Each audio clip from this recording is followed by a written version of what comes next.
বিসমিল্লাহির রহমানির রহিম। প্রিয় দর্শক, আসসালামু আলাইকুম। সবাই কেমন আছেন? আলহামদুলিল্লাহ, আমি ভালো আছি।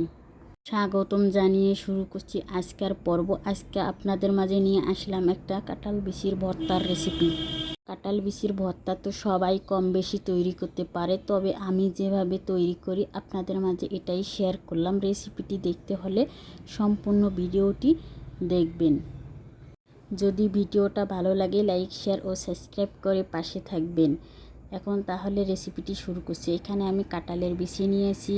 কাঁঠালের বিচিগুলো খোসা ছাড়িয়ে নিব। এগুলো সবগুলো আমি এগুলো চাকু দিয়ে কেটে খোসা ছেড়ে নিব তাড়াতাড়ি। অফ ক্যামেরাতে কেটে নিব।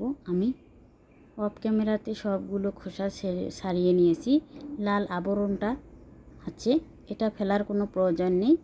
যেহেতু আমি ভর্তা বানাবো, এটা কোনো ফেলার প্রয়োজন নেই। আর আমি কিন্তু কাঁঠালের বিচি ধুয়ে পরিষ্কার করে একবারে নিয়েছি। আর এখন আমি চুলায় এসেছি, প্যান বসিয়ে দিয়েছি। দেওয়ার পর এই কাঁঠালের বিচিগুলো আমি দিয়ে দিলাম। আর কাঁঠালের বিচিগুলো দেওয়ার পর এখন আমি এটা একটু পানি দিয়ে দিব। একটু পানি দিয়ে আমি এখন এটা ঢেকে দিব কিছুক্ষণ সিদ্ধ হওয়ার জন্য। আর দেখুন আমার এটা কিন্তু সিদ্ধ হয়ে গেছে একদম। এখন আমি তুলে নিচ্ছি কাঁঠালের বিচিগুলো। তুলে নিয়ে চুলায় তেল দিয়েছি, প্যানে তেল দিয়েছি। তেল দেওয়ার পর আমি এখানে শুকনো মরিচ দিলাম। আর কাঁঠালের বিচির ভর্তা কিন্তু একটু ঝাল ঝাল হলে খেতে ভীষণ ভালো লাগে, তাই আমি একটু মরিচের পরিমাণটা বেশি দিয়েছি। তেলে ভেজে নিচ্ছি মরিচগুলো। তেলে ভেজে নেওয়ার পর আমি এখন মরিচগুলো তুলে নিচ্ছি। আমার মরিচগুলো ভাজা হয়ে গেছে, দেখুন কতটা মশমশা হয়েছে। এখানে আমি রসুন নিলাম, একই তেলে রসুন নিয়ে রসুন ভেজে নিচ্ছি। এখানে কিছুক্ষণ সময় নিয়ে রসুনগুলো আমি ভেজে নিব। ভেজে নেওয়ার পর এখন আমার রসুনগুলো হয়ে গেছে। এখন রসুনগুলো আমি তুলে নিচ্ছি।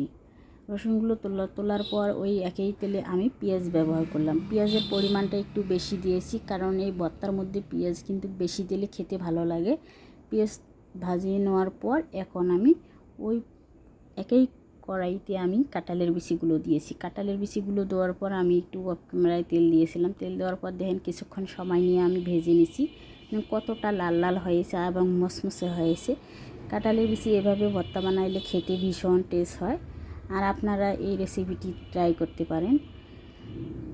আর দেখুন আমার কাঁঠালের বিচি সিদ্ধ হয়ে গেছে। এখন আমি তুলে নেব। পাটায় বেটে কিন্তু ভর্তা বানাবো আজকে, তাই আপনাদের মাঝে নিয়ে আসলাম। যে পাটা নিয়ে এসেছি, পাটায় এখন আমি বেটে নিচ্ছি কাঁঠালের বিচিগুলো।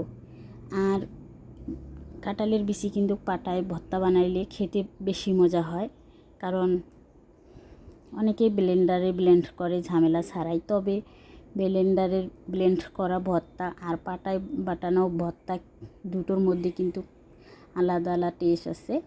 আর আমার মনে হয় এই ভর্তাটা পাটায় বেটে নিলে বেশি মজা হয়। একটু হয়তো কষ্ট হয়, তবে খেতে ভীষণ মজা হয়। আমার কথা বলতে বলতে ভর্তা বানানো রেডি হয়ে গেছে, বাটা হয়ে গেছে। এখন আমি মরিচগুলো হাতে ডলে নিচ্ছি, গুঁড়ো করে নিচ্ছি। এখন আমি মরিচগুলো ভালোভাবে গুঁড়ো করে নিব হাত দিয়ে গুঁড়ো করে নেব ভেঙে ভেঙে। যেহেতু মরিচগুলো আমার ভাজা গুঁড়ো হয়ে গেছে দেখুন। আর এর মধ্যে কিন্তু আমি রসুনগুলো হাত দিয়ে করে নেব না, রসুনগুলো একটু পাটায় বেটে নেব। এর মধ্যে পেঁয়াজ ভাজাগুলো মিশিয়ে নিচ্ছি। আর এই যে রসুনগুলো আমি একটু পাটায় ছেঁচে নিব। আর দেখুন রসুনগুলো আমার পাটায় ছেঁচে নেওয়া হয়ে গেছে। এখন আমি তিনটে উপকরণে একসাথে মিশিয়ে নিচ্ছি। এর মধ্যে কিন্তু লবণও দিয়েছি, আপনারা দেখতেই পারছেন।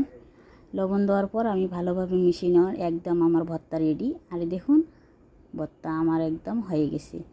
এখন আমি একটু গোল গোল করে নিচ্ছি ভর্তাগুলো। আর এভাবে ভর্তা বানাইলে খেতে ভীষণ মজার এবং টেস্টি হয়। আপনারা এভাবে ভর্তা ট্রাই করতে পারেন, একদম খেতে অনেক মজার হবে। অনেকে অনেক রকমভাবে করে, আমি যেভাবে আমি ভর্তা তৈরি করি এইভাবে আপনাদের সাথে শেয়ার করলাম। যদি ভিডিওটা কোনো অংশে ভালো লাগে লাইক, শেয়ার ও সাবস্ক্রাইব করে পাশে থাকবেন। ফ্রেন্ডস ফ্যামিলির সাথে ভিডিওটা বেশি বেশি করে শেয়ার করবেন। দেখুন ফাইনাল লুক, আমার ভর্তা একদম রেডি।